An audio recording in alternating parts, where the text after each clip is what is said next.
Hello guys. So ngayong araw na to, explain ko sa inyo yung tatlong persona ni God at kung paano yung timeline nila nag-exist sa Bible. Ito sinasabi to ng Bible, which is the God the Father, God the Holy Spirit, God the Son, which is Jesus Christ. So nung pasimula, binanggit sa Bible sa Genesis na umiral yung God the Father, which is siya yung naglikha ng sanlibutan.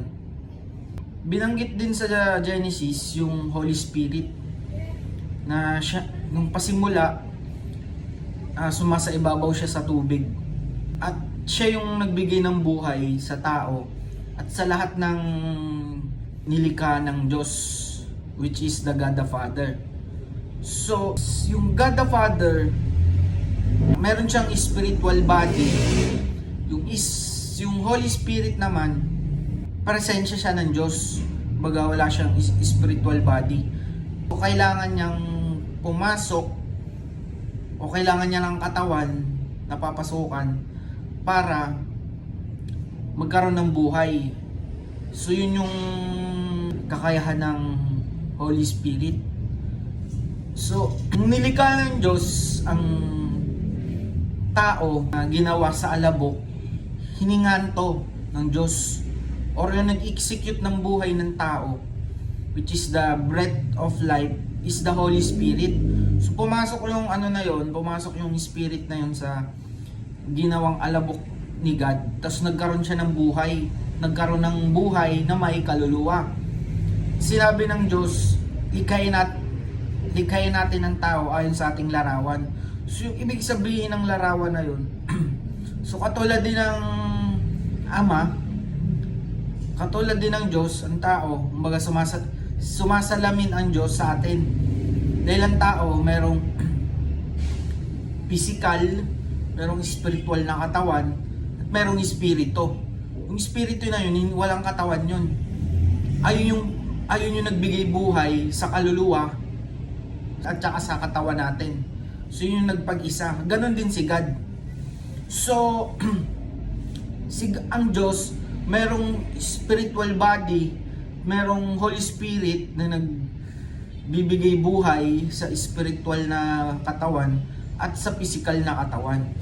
At kung tinatanong nyo sa akin kung umiral na ba si Jesus Christ that time, hindi pa umiiral ang physical body ng Diyos. Si Jesus Christ, umiiral siya sa katauhan ng Ama at ng Holy Spirit.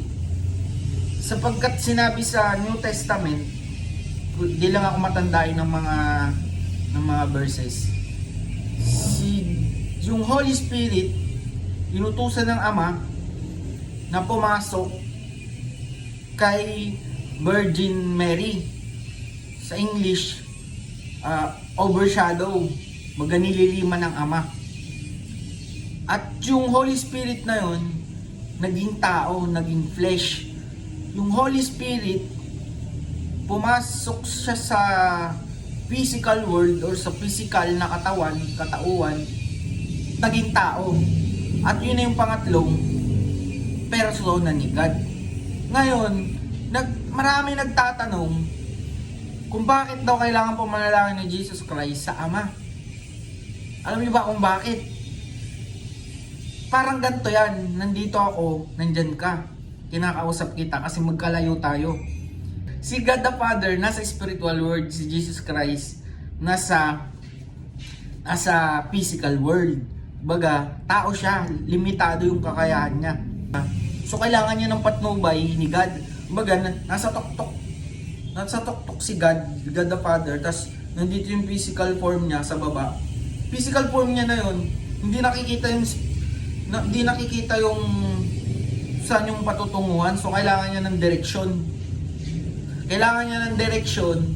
Para ma-accomplish niya yung pinapagawa ng Ama. Kaya nga sabi na ni Jesus Christ, nung nalalangin siya, luwalhatiin niyo ako Ama, at luluwalhatiin ko kayo. So Give and take yun. Ibig sabihin, give and take. Yung mission na paggawa ng Ama, sinabing nuluwalhatiin ni Jesus Christ, gaganapin niya. At pag naganap niya na yun, luluwalhatiin siya ng Ama, bibigyan siya ng award. Ano yung award na yun? Yung award na yun, tayo. Kaya, tayo yung award ni Jesus Christ. Ngayon naman si Jesus Christ, in-award niya rin yung sarili niya sa atin, which is siya ang buhay. Siya yung buhay, siya yung revelation ng God the Father at Holy Spirit. Spiritual na mundo na may buhay na ibibigay niya sa atin na walang hanggan. Gets niyo na ba? Comment amen kung na-gets niyo yung sinasabi ko. Ayan. Start na kayo magbasa ng Bible. Sa mga di nagbabasa ng Bible na gustong matuto, umpisa niyo magbasa sa 4 na New Testament. Sa New Testament kayo magbasa. Sa Gospel of John, Luke, Mateo, kalimutan ko yung isa. Basta yun. Basta, ayun yung katotohanan sa Holy Trinity. Amen. Ayan, sana nagets yung sinasabi ko.